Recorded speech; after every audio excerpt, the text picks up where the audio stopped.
until the week is done, the Easter is still on, the celebrations are still on. I went on Twitter and I saw a few tweets.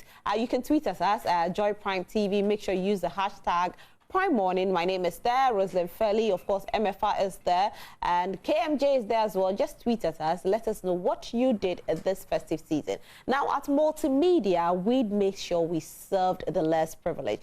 We had our Easter soup kitchen where we had our big wigs, our big celebrities cook for the less privileged. Let's take a look at what happened over the weekend.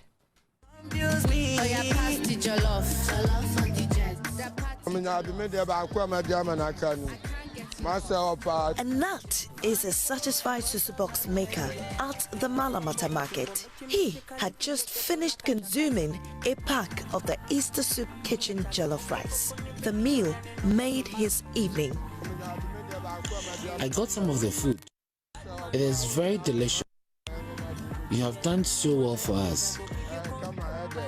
About 2,000 packs of jollof and assorted drinks, biscuits packaged by Joy FM presenters, clients and listeners put a smile on the faces of the less privileged at Malamata.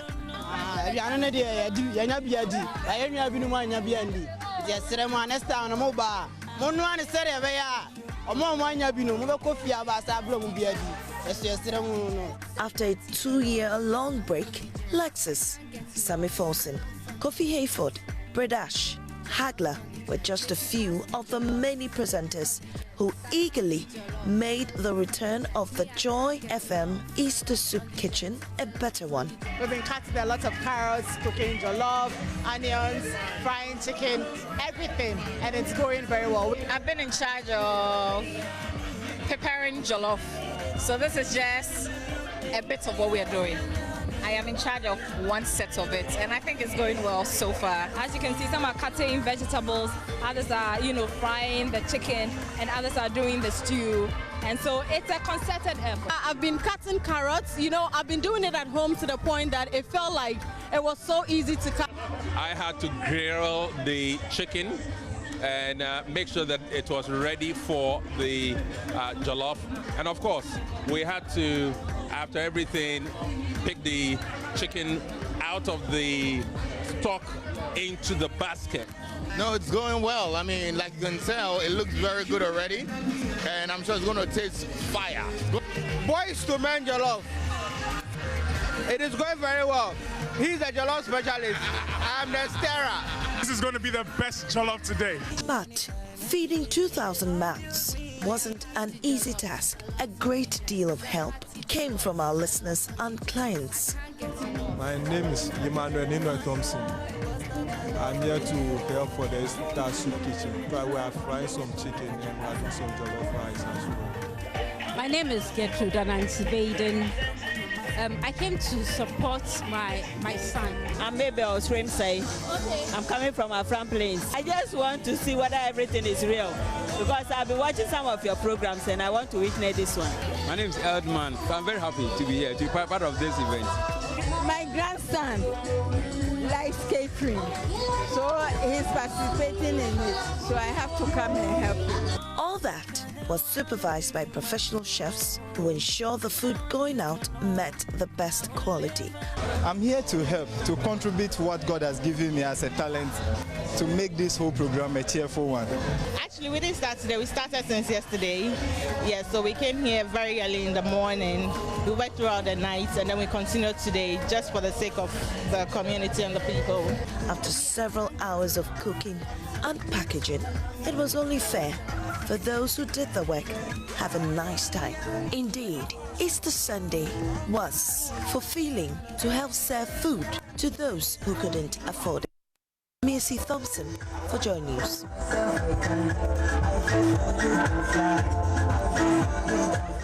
And of course, it was a beautiful one. If you missed out on it, don't worry at all, because next year we'll bring it back. And of course, we have a lot more to give away this year. So there's still a lot for you out there. Just make sure that you win more souls for Multimedia. Tell them about Multimedia. Tell them about the good things that we do. Tag along, be our #1 fan. And guess what? You enjoy all the goodies that everybody out there enjoys as well. It's time for us to talk about weight loss. Now, there are people who have been struggling to to lose weight? I know some people will say, a doctor said I had a certain condition, hence losing weight is going to be difficult. Some says their genes make it easy for them to lose weight. I don't know. For those of you who decided to eat a lot this festive season and you've gained a lot, you're wondering, how do you fit back into your clothes? Well, it's time for us to talk about our weight loss journey. So this festive season, if you've gained weight, don't worry at all. We are going to give the solution right here on the show. Now, we need you to pick up a phone right now. Pick up a phone, tell a friend to tell a friend. We are streaming live on Facebook. So watch us on Joy Prime TV right now, right away.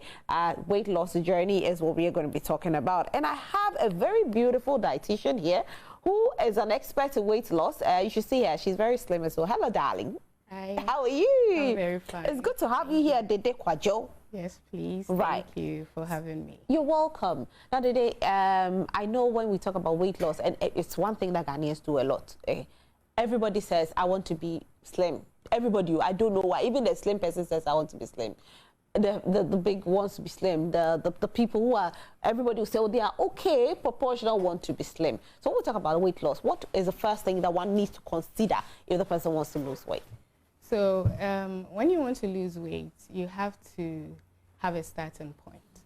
So the key is to get an assessment from a licensed professional. Okay. That assessment will tell you where you are now, what may be contributing to your weight gain. I've had a few instances, people have come, I want to lose weight, and through the assessment, we found out that they actually didn't need to lose weight. Oh. Because weight loss is not just an image issue, it's also a health issue. So too much of it is bad in terms of if you have excess weight is bad.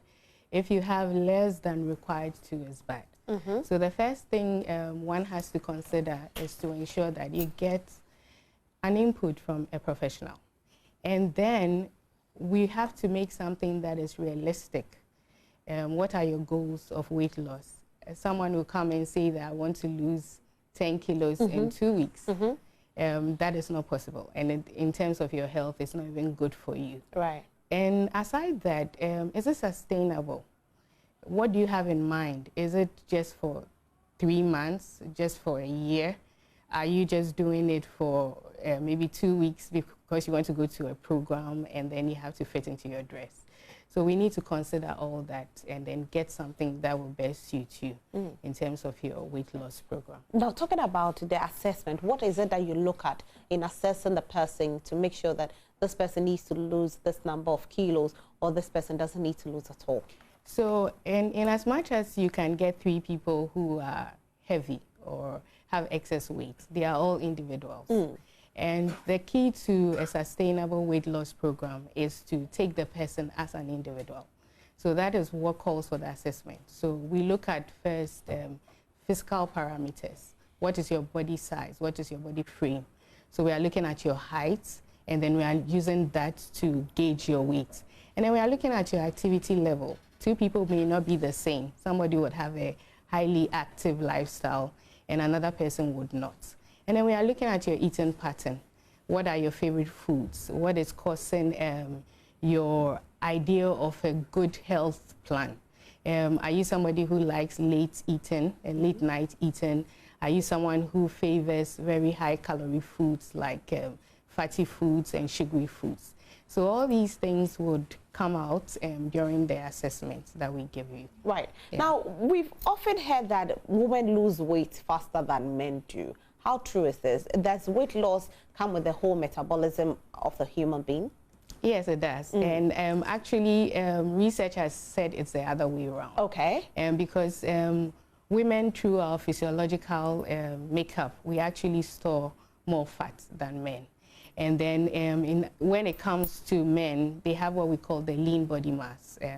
It's something that is metabolically active.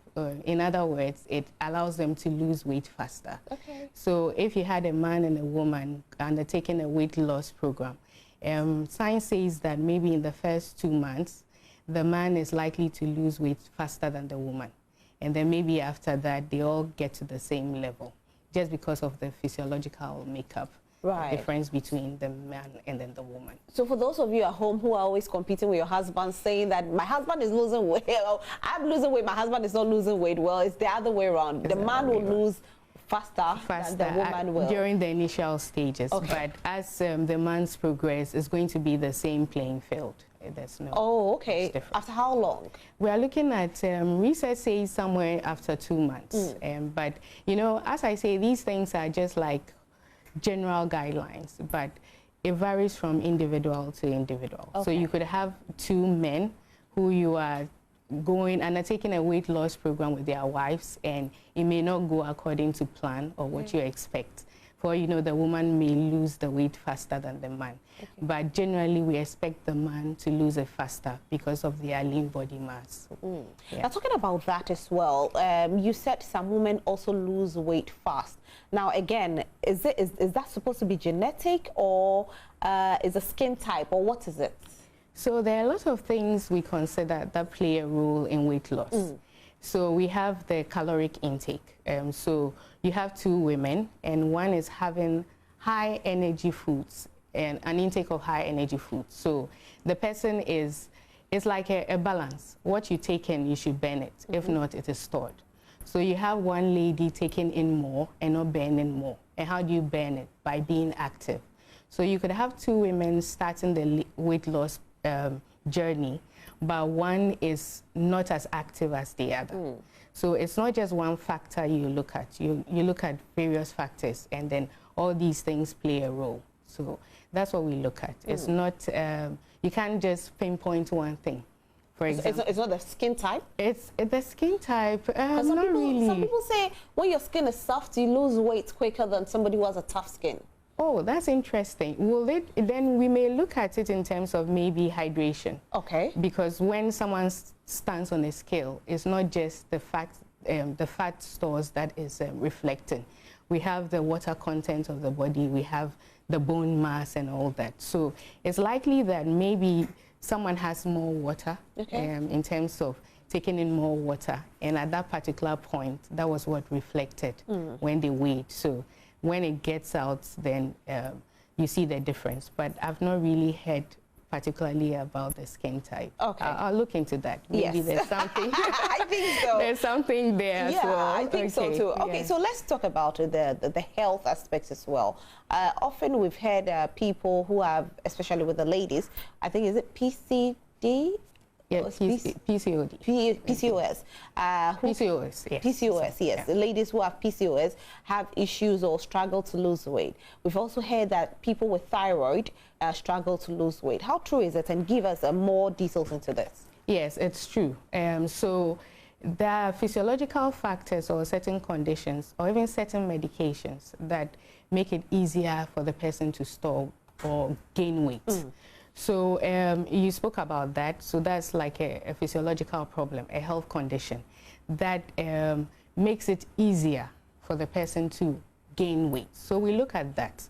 And some people on some steroids in terms of medication that they were given by their health professional that makes it easier for them to gain weight. So I'm using the word easier because as I said, it's not a hard and fast rule. It's just like you're running a race and a condition puts you ahead. Right. So you are likely to gain weight more than someone who doesn't have that condition. But that doesn't mean that you can actually have a good health plan that will prevent you from gaining the weight. Can help you lose the weight? So this is how it goes. Okay.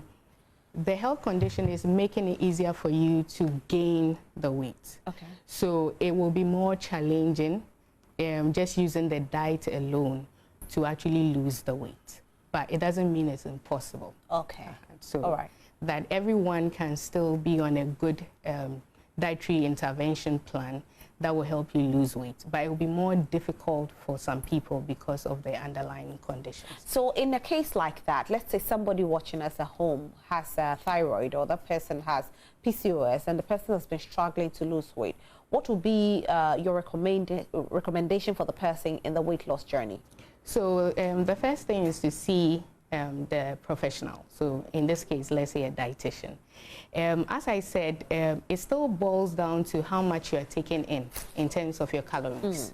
So we could start with that. There are things that we can help too much with in terms of maybe the medication you are taking in making you more likely to gain weight. But we can still give you a good plan. So even if you were gaining, let's say, a kilo monthly because of an underlying condition or some medication you're on, it would have been worse without the dietary intervention. Okay, so instead of maybe with the dietary intervention working down to maybe 0.5 kg a month, without it, it could go as high as maybe 2 kg.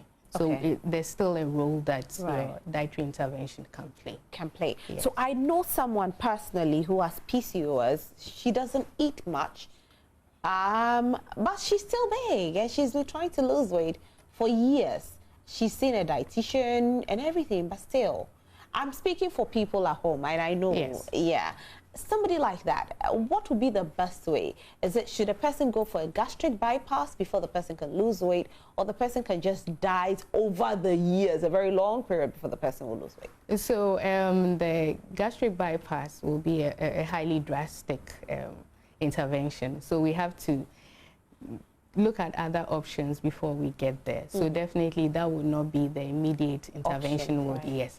And so we'll come back to you know, the diet is dynamic. Dietary intervention is dynamic. You could have a plan for somebody, and it might not go according to plan at the initial stages. So there's always room to come back to the table and see what is going wrong.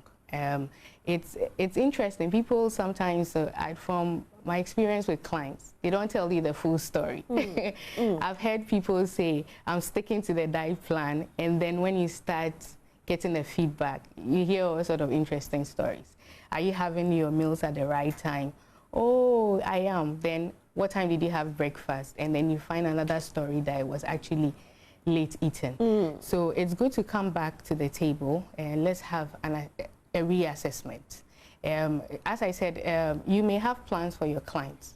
The client goes back home and things don't go according to plan. It's acceptable. So for her, she should go back to the health professional. And first, she should make sure that she really saw a licensed professional. Okay. In our part of the world, we use titles. Everybody says they're a dietitian. Everybody's a dietitian, everybody's a doctor, everybody's a pharmacist. Yes. So the first thing is to make sure that you are seeing the right professional. It's not just because the person said, this. The person is qualified to give you that intervention. Right. And then you can go back and say, what you said is not working. Then we could reassess. So there's room in the intervention for reassessment. What is not going right? As I said, the condition is actually going to make it more difficult to lose weight, but not impossible. Okay. Yes, all right. So we could still work around it. I like that. Now, let's come to the late night eating. What does it do to your body? Because it seems everybody says, oh, don't eat at 6 p.m. Oh, don't eat after 6. Don't eat after 7. Some will say, oh, you can eat something little after 6. Okay. What does it do to your body? And what are you not supposed to eat at night? So the late night eating comes from the fact that people are usually less active as the evening progresses. So you don't expect somebody to, maybe after work at 9 p.m., suddenly decide to go for a walk or something. And the rules of engagement when it comes to gaining and losing weight is that what you take in should be used. So if you have a large bowl of fufu at 8:45 and with palm nut soup with all your crabs and everything, and then the next thing is going to bed, what happened to the energy you took in? It's not going to be used. So the early supper is more to ensure that by the time you have your meals, you have this space or this period where you can be active. You can do something so that you burn the calories before you go to bed. So if you're able to get the timing right, so you mentioned 6 p.m. is perfect. You can start at 5. If I should eat around, say, 8 p.m., but I stay up till 11 p.m., is that okay? Stay up doing what? Okay. Okay. So you could sit in the chair the whole day and not really burn the energy. All right. So just staying up late and not doing something doesn't really equate to you burning the weight. Okay. It should be an activity that you are likely to use the energy that you took in from your supper. So you asked about what you eat. It still comes down to eating for your activity level, eating for your body frame. So we don't really, I know people say, okay, because I'm taking fufu, let me do it at 4 p.m. or something, so that, yes, you could actually still have your fufu a bit later, but the quantities. Okay. It's not just because it's fufu that naturally makes it unhealthy. It's how much you are taking in, the quality. Are you having it with lice soup? Are you having it with soup that is palm nut soup and all that? What is inside the fufu? Are you having excess protein than you're supposed to and all that? So it's not just we actually look at the meal and not just a food item. Maybe because it's fufu, it's porridge and all that. And at the end of the day, it should be something that once the energy you are taking in from whatever you are eating, the rule is you have to use it. If not, you're going to have fat storage. Right. Yeah. Now let's go into the types of diet plans that people claim they have. Talking of the ketos, talking of the intermittent fasting, talking of the low carbs, talking of portions, all of that. Which is the best? Okay, I would say that the best is anything that is not, so you have to look for key parameters. Is it harmful to you? Is it sustainable? Is it something you can do at your some comfort level? Because it's not a do or die situation. We want you alive. Right. And as much as you're losing weight, we want you healthy. We don't want you frustrated. We don't want you depressed. So the first thing, is it sustainable? I know people are drinking all sorts of things. Ask yourself, can I do this in 2 months? Can I do this in 6 months? Can I do this in 1 year? If the answer is no, it's not worth it, because then you have something just for the period and you can't sustain it. So you lose the weight, but it's going to come back. And then there's nothing you do about it. Talking about that, so I want to lose weight, okay? And so I go on a diet plan. I lose the weight, and I still have to sustain that diet. I'm going to lose more weight, won't I? So this is where it's key to be on the right plan. Okay. And get the right assessment. Okay. So with the right assessment, we know how much weight you are going to lose, for example, every month. And so we have something we call a target weight. So, for example, if I assess you and then I find out that the ideal weight that is compatible with your health would have been, let's say, 60 kg, and you are now at 80. Okay. So we are looking at something like a 20 kg weight loss. Okay.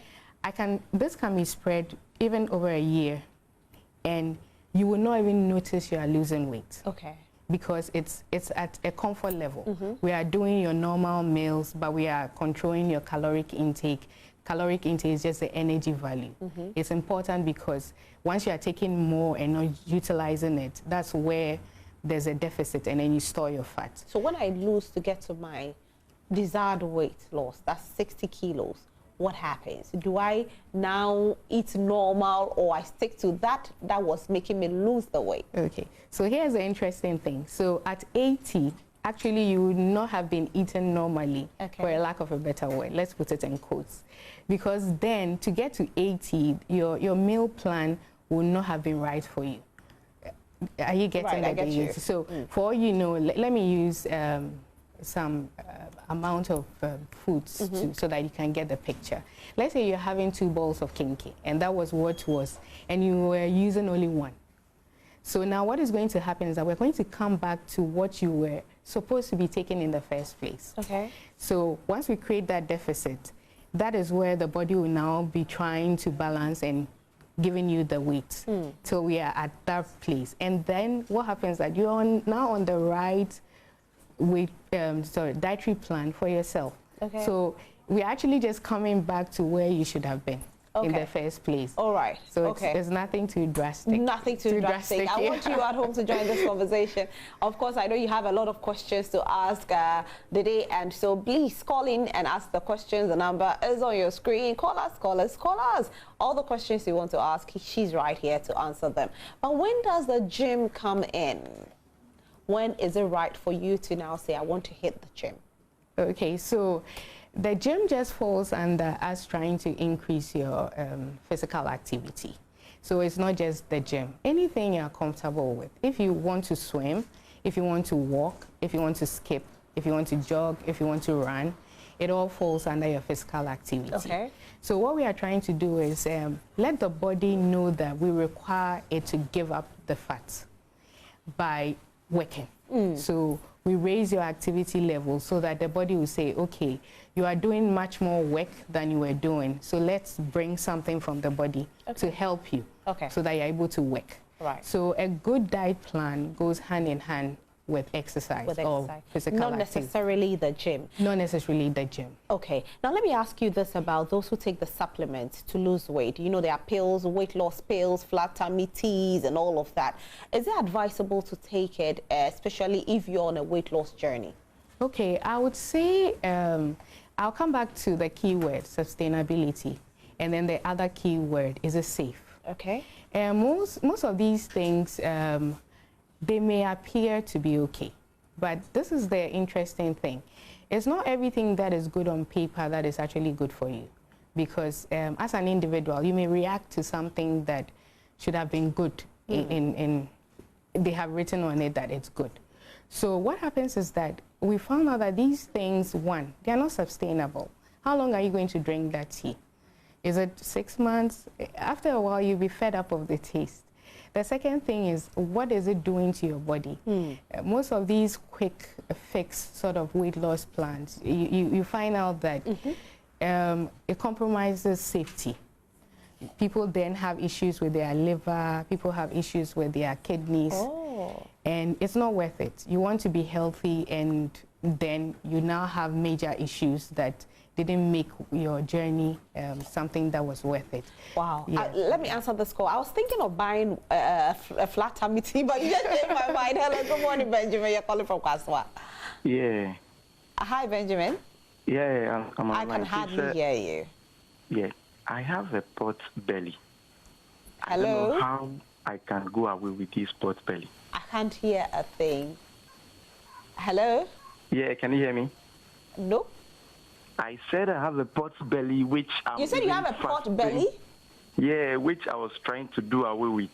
But I take in this supplement, whatever thing I'm supposed to do, but you can solve zero. your pot belly. Okay. Please go ahead, Dede. Okay, so the pot belly is just a sign of excess fat storage. Okay. So when you are storing fat, people store it at their lower abdomen, some at their backside, some at their neck. So for him, he's storing it in his tummy area. Yes. Okay, so now the first thing is to prevent more storage.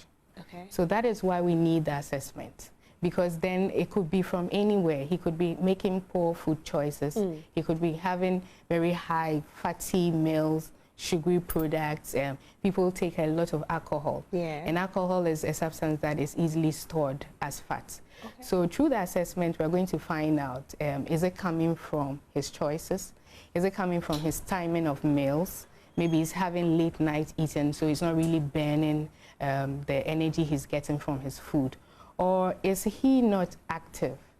Okay, so he didn't give me more details, maybe what he does. Is he someone who sits down a lot?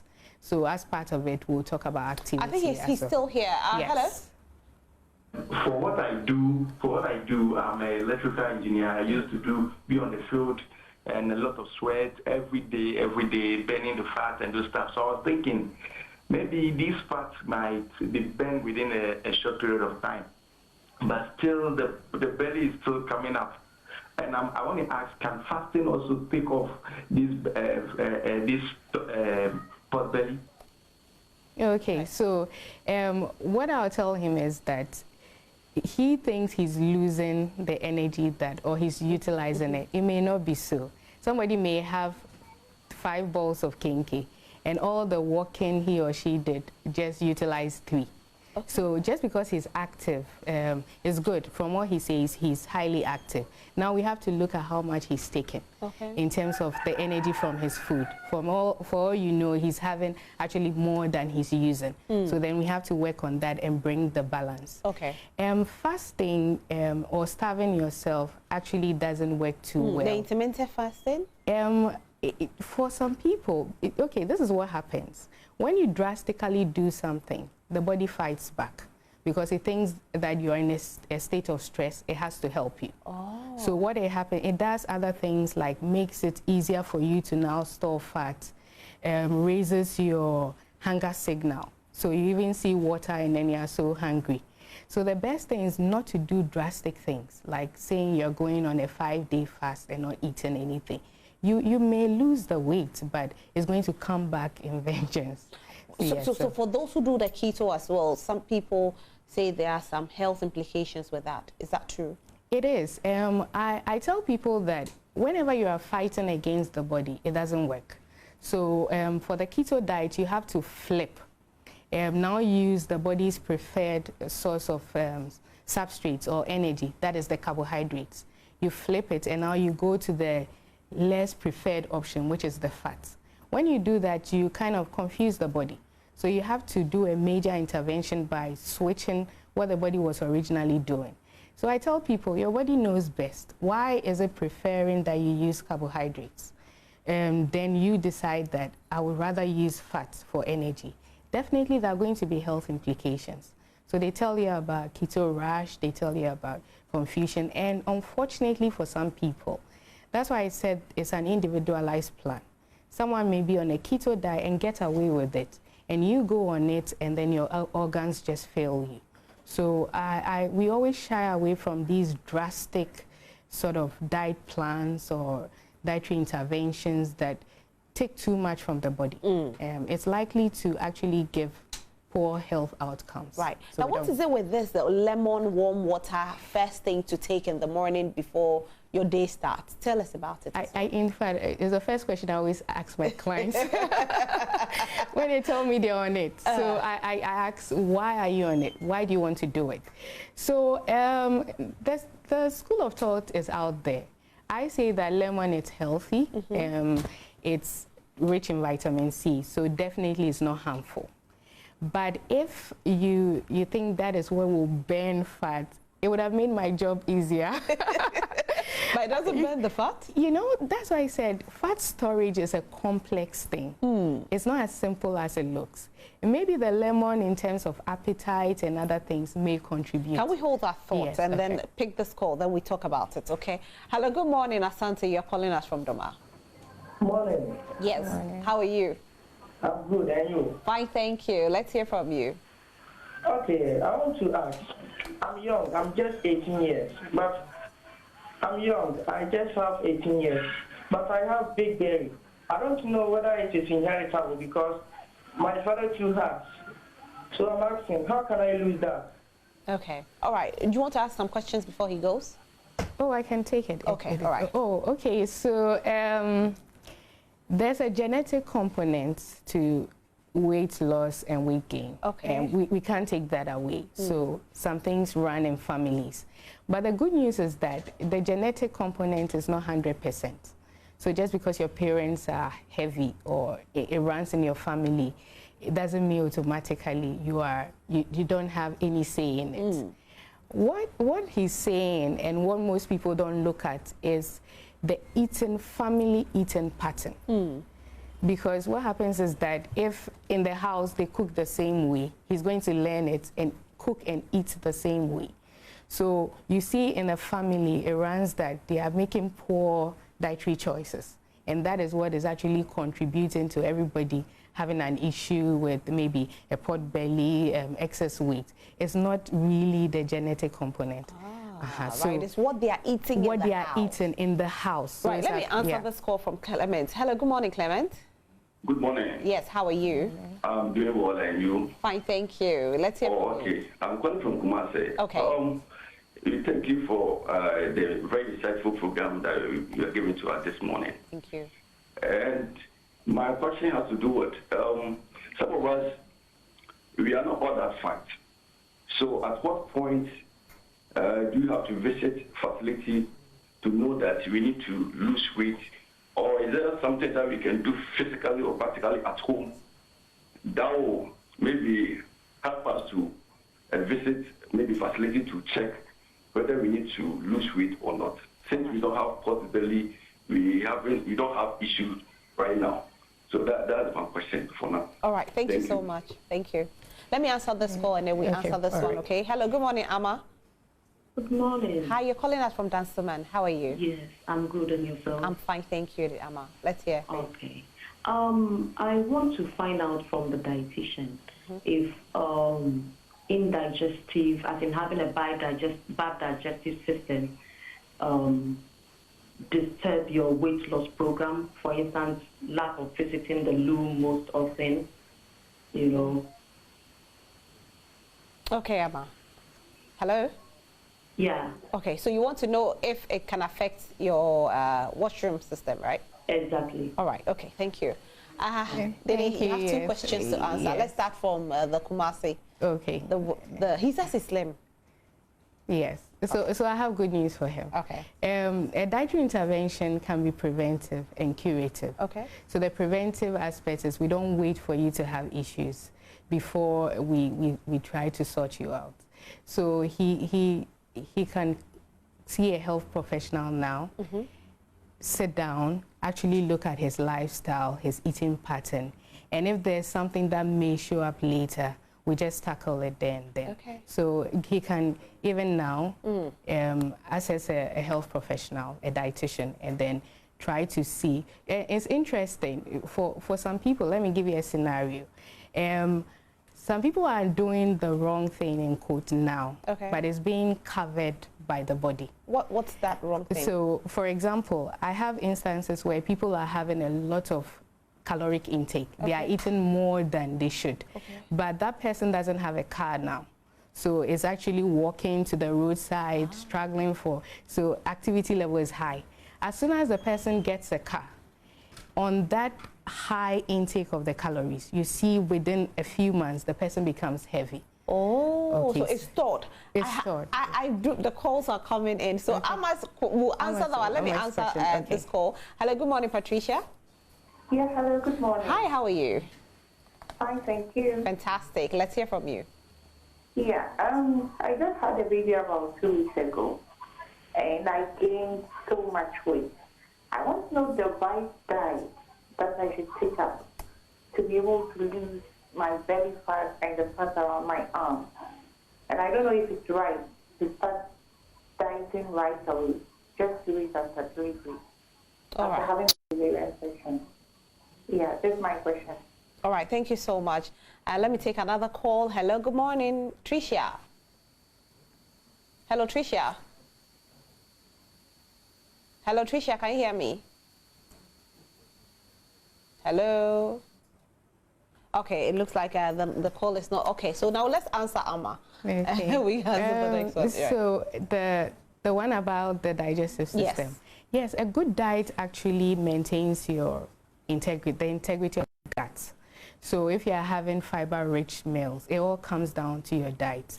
If she's having what we call polished meals, where there's no fiber, you're likely to get constipated.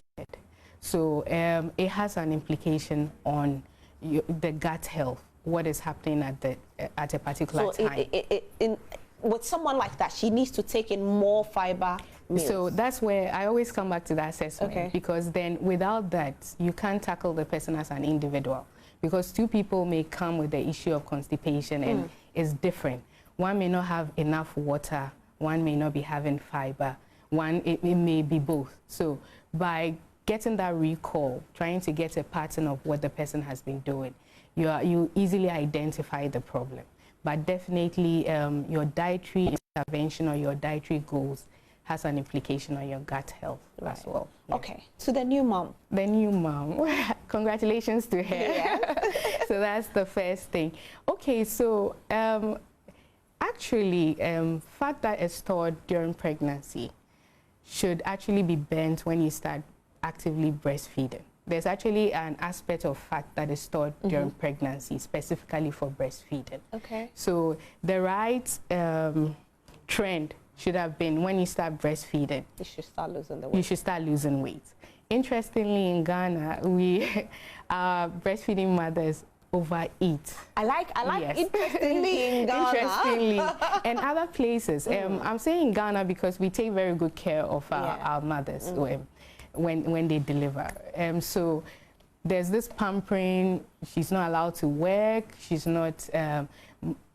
Mother-in-law is bringing soup. Mother is bringing soup. Visitors are coming, and all that. So I wouldn't say dieting, I won't use that word, because we always want the mother to have proper attention, enough breast milk and everything for the baby.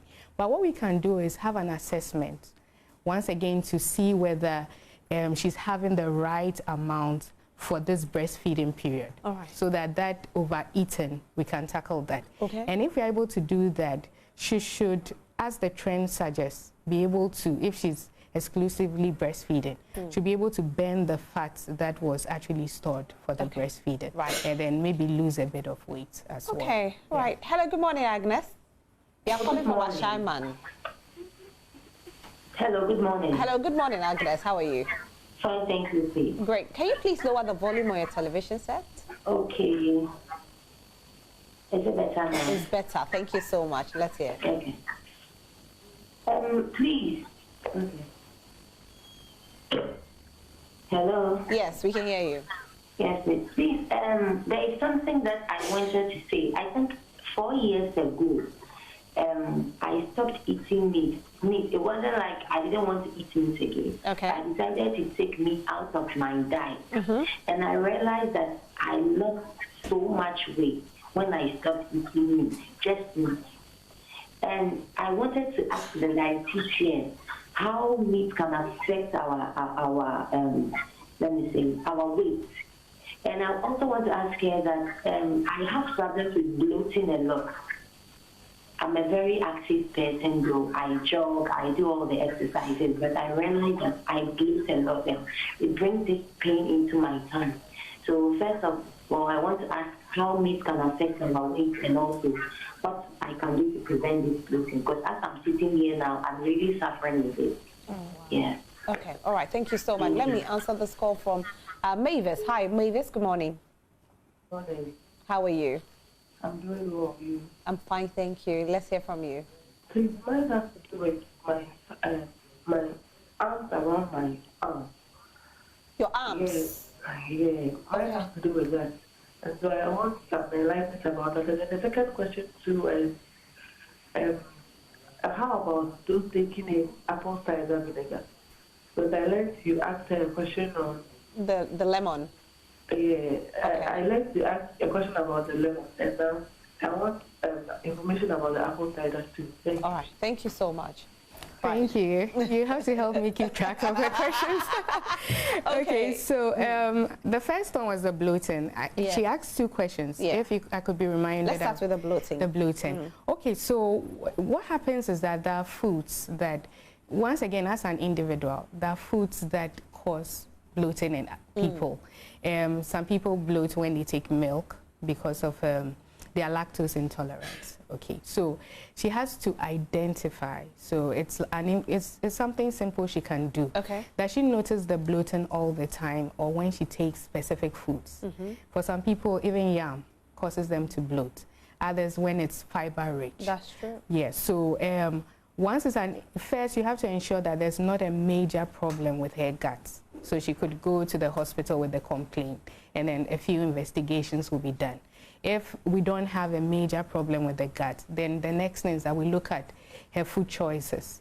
And then as an individual, what may be causing the bloating as a trigger. Okay. And being different is not always bad. If you can't tolerate milk, it's your body that can tolerate milk, and you just respect that. Okay. So then we'll do things. For example, those who can't tolerate milk because it gives them bloating, a form of yogurt where it's more easy on the tummy, then we can kind of like recommend that. All right. Okay.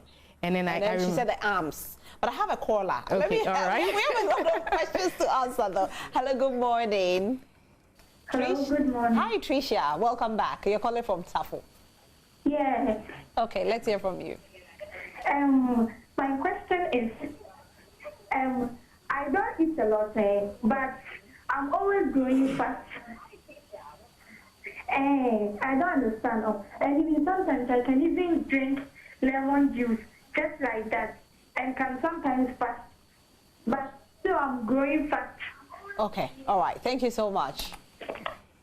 All right. So let's go to the arms. Okay. I remember the meat question. Yeah. So we'll do the arms. We do and the then meat. Okay. Right. Mm-hmm. She mentioned that she has extra fat. Yes, okay. on the arms. So once again, the first thing is to prevent further storage, because just having the fat there means that that's a site of storage. That's all it means.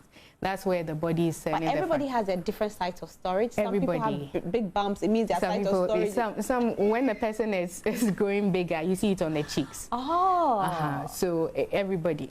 It varies from person to person. Okay. Yes. So what happens is that first, as I said, so she has to prevent extra fat being stored. It comes back to her diet, making sure that she's using what she's taking, and then will prevent extra storage. And then she can do targeted exercise.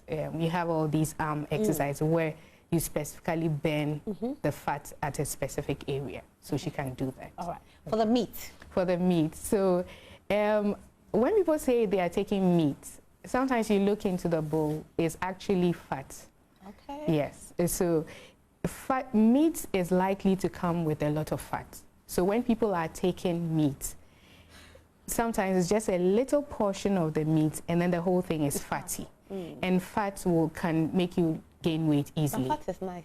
It's very nice. It's actually supposed to be the thing responsible for palatability in your diet. That's why fatty things taste really good. Right. Yes. So if she took out meat, maybe what helped was that she wasn't taking fatty meat. But lean meat is not bad. It can still be put into your weight loss. So what about grilling your meat? Is it okay? It's okay, because what happens when you grill it is that you are pulling some of the fat out. Oh, okay. So you're actually moving towards a healthier option than if you had fried it. Oh, right. Yes. Okay. So if you grill your chicken, you grill your meat, it's better. It's better. So the kebabs are better? The kebabs are, once it's a kebab, they actually take the fatty part so that it will taste better. Okay. So even though it's grilled meat, you didn't start with lean meat. What about the suya? The suya, it depends on how it's done. It's supposed to be lean. It's supposed to be lean. It's supposed to be lean, but these days all sort of things happen. Right. Yes, but the key is just look at what you are taking.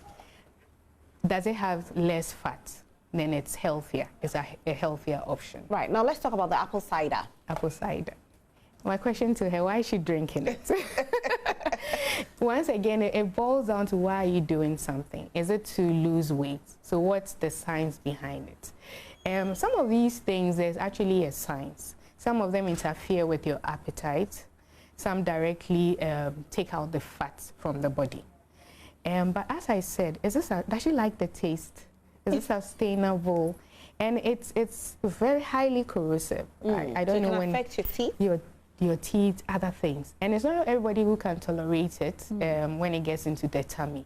So I don't know whether she may be having gastric problems. So I say that make things easy for yourself. You could be on a good weight loss plan that doesn't have to be all dramatic like that. So I still will not encourage her to take it. Okay. It may have some science behind it that could, may help you lose weight, but I don't think it's the best method she can use. Yeah. Tricia says she's big, she eats less, but she's still putting on weight. She's big. So when people say they eat less, I always am interested in actually getting the quantities, because visually, someone may think that I'm actually taking just a piece of yam. So let me give you a scenario. I've had clients who said, I haven't eaten, I just took both floats and a soft drink, and they have not eaten. What has happened is that they didn't know that the fizzy drink actually may have more energy than someone taking yam and stew. So when you identify someone like that, sometimes the energy contribution is coming from other things the person is not looking at. The person may not be having the rice, the porridges and all that, but is doing a lot of fizzy drinks, is doing a lot of snacking. Maybe taking a piece of chocolate and then the person says, I've not eaten. Right. But the energy value from that chocolate is actually maybe very high. And then the quality of what she's taking. It's not necessarily the quantity. Somebody may have 2 pieces of fried yam and someone may have 4 pieces of boiled yam. Quantity-wise, you may think the person who had the boiled yam is taking more than the 2 pieces of the fried yam. But because of the oil in the fried yam, your energy value goes high. So though you're eating less, you're actually having more energy input because the food is fried. Right. So she has to look at quality, and then she has to look at her selections. Right. Yeah. Does the metabolism of a person actually react to foods? Let's say I might eat chocolate, but I won't put on weight, but somebody else will eat chocolate and put on weight.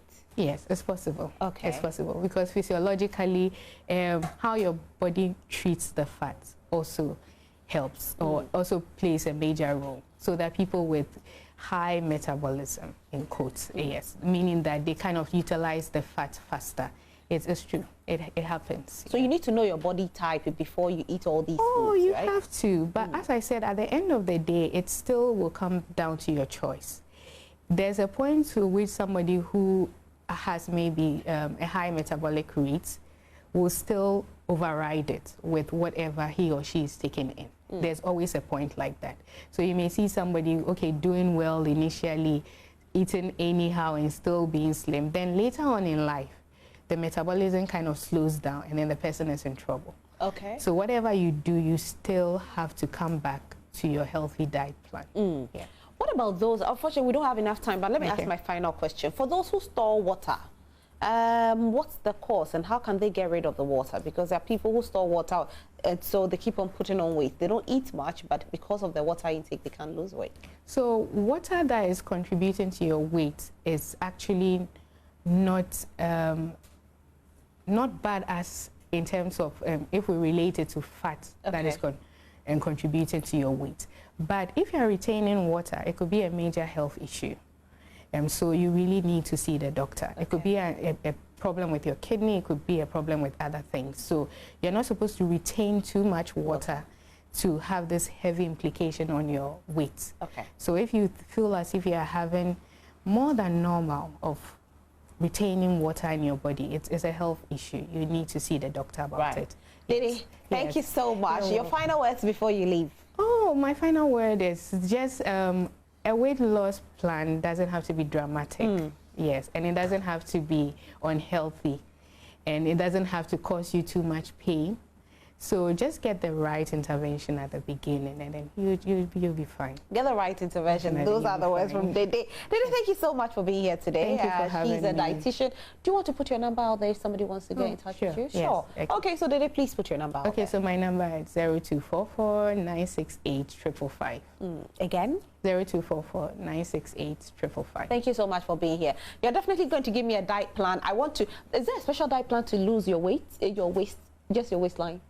Oh, you could talk about that. We start by making sure you're not gaining, and then we can take it from there. Just my tummy area, no other part. We want the 6-pack. So today is going to give us that diet plan, right? Yes, especially the fupa. The fupa is the biggest problem for most women. So work on it. Anyway, thank you for being here. We are super grateful. So we know you have gotten to know much about weight loss. It's time for us to go into our world of technology. And of course, Spikey is here. KMJ will be interacting with him for him to help us get to understand technology better. Stay with us. We'll be right back.